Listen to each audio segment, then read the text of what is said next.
We often hear that the carnivore diet is an extreme diet, and any extreme diet is a fad diet. But I'm struggling to understand why eating exclusively the most nutrient-dense and non-inflammatory foods on the planet would be extreme.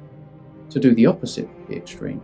I mean, if you were to venture out into the wild, you'd have to eat meat, fish, or eggs just to hold on and survive. These have been the staples in human diets since the beginning of our time. Without them, we would have died. So one thing I've been learning about survival is there's quite a misconception that a trained professional can just go out into the woods and survive off nuts and berries and thrive off the land. That's not really the case. Food is infrequent, it's seasonal. Picking mushrooms and berries is not going to sustain you. The thing is, you really need big game and fish. Those are the two biggest staples for long-term survival. We also know that carbohydrates, including fiber, which is lots of sugar we can't digest, are all non-essential. They're all bad for your teeth, and in my opinion, if they're bad for your teeth, they can't be good for any other part of your body. My teeth are rotting on a vegan diet. Before your teeth can rebuild itself, your teeth are going to have to break themselves down to the point of releasing all the toxins and all the junk and, all these different things that are, causing bad dental issues. And that's all going to have to be detoxified before the teeth start to really rebuild again. And then we have a few fruit and blame the fruit. Now, this is a big deal to you.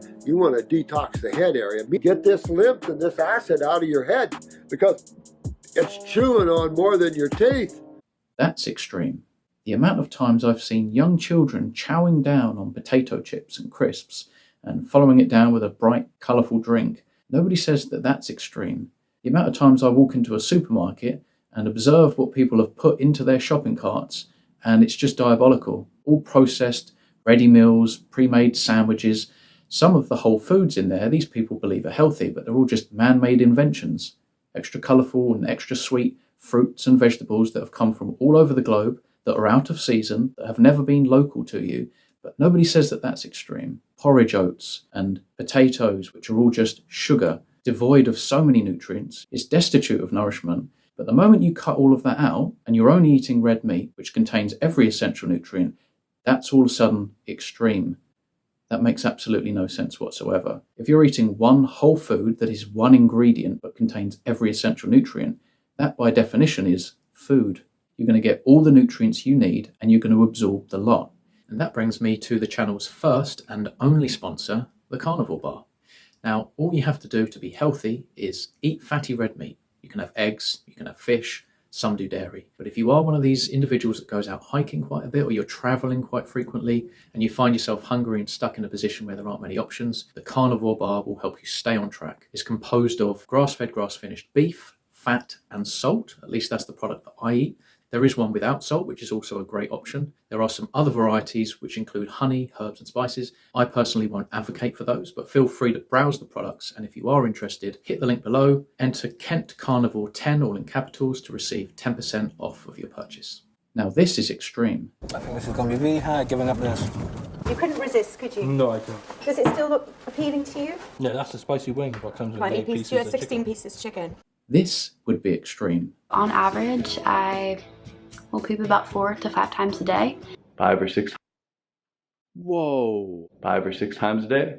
5 or 6 times a day, and the first 3 are within the first hour of the morning. Sometimes more, but not usually. Truly, it happens within 5. This is not normal. This is, well, it's normal for vegans. Size, I mean, sometimes it can be up to a couple of kilos. I don't weigh it, but... See what I mean? This isn't extreme. I'm not eating any processed foods.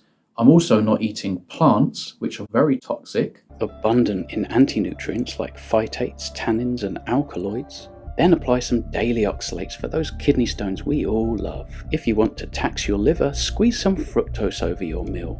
And there you have it, a big bowl or bowl of poisons completely lacking in bioavailable nutrients. I'm not eating cereal, which is covered in glyphosate. I don't have takeaways or fast food, which are all cooked in seed oils, and don't drink teas, coffees, or any energy drinks, or any drinks that aren't water. This is eating food in keeping and in line with our genetics, which are around about 350,000 years old.